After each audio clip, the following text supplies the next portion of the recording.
observable history, there have been countless examples of oppression.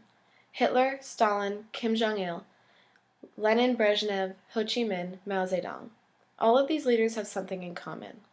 Their names are synonymous with death and oppression. Nowadays, we have leaders who mirror their morbid predecessors: Putin, Kim Jong-un, Jinping, Bashar al-Assad. All of these leaders reflect the oppression that has been exemplified by the people that have historically shown the same events. When we look at these leaders, we see examples of citizen oppression. Putin has rejected habeas corpus. Kim Jong-un has forced every male over the age of 18 into the military and made things such as using the internet illegal. And many people believe he has set up concentration camps in North Korea. Jinping has upheld the overpopulation laws in China, meaning that couples are only allowed to have one child before paying exorbitant penalties. In our own country, we have instances that show government control and worrying steps towards oppression, such as NSA spying. When the documents that revealed the NSA spying were released last year by former CIA official Edward Snowden, it caused uproar in the minds of the American people. Snowden became a martyr and hero to many people because he released the information that told us about this invasion of privacy. Although he is wanted by the federal government to be charged with espionage, many everyday citizens say that he did the right thing by releasing these papers. The documents revealed how badly the NSA had overstepped its boundaries, spying not only on foreign officials, but on individuals domestically also. Out of this release of information came attacks from anarchist rebel group Anonymous.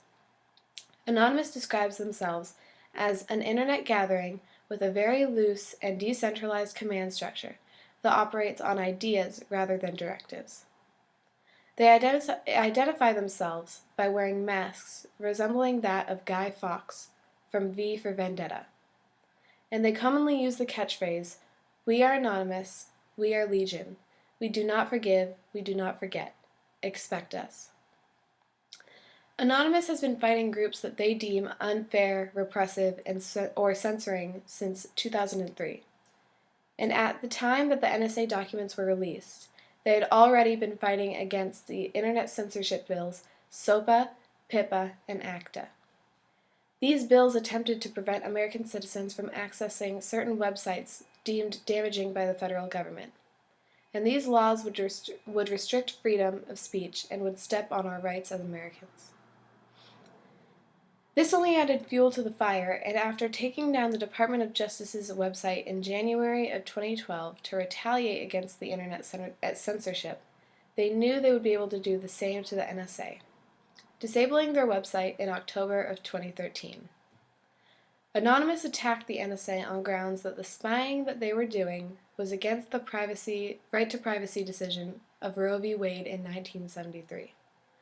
This decision was extremely controversial, but aside from making abortion legal, it also created an implied constitutional right to privacy. This right to privacy is the grounds that the NSA opposition stands on. This opposition is felt by many Americans, but very few people stand up for their rights even when they are being ignored by the government. Anonymous shows how powerful a small group of people can be when they feel injustice is being brought against them. They represent a small portion of our population, but they stand for what a large portion agree with. If we continue to let government intrusion grow without vocalizing our dissension, we could easily be met with a situation resembling that of the pioneering oppressive leaders I mentioned earlier.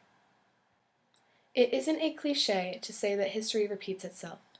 It is guaranteed that no matter how developed our world becomes, we will have continued instances when humanity is ignored, rights are destroyed, and people live in quiet timidity, allowing oppressive leaders to thrive. Hopefully, that isn't anytime soon. And even more so, hopefully the injustices that are already in our world will be eliminated. Envisioning the future of our world governments is impossible, but with an eye on freedom and leaders that do not cross lines of liberty, we can focus on a world of endless possibilities.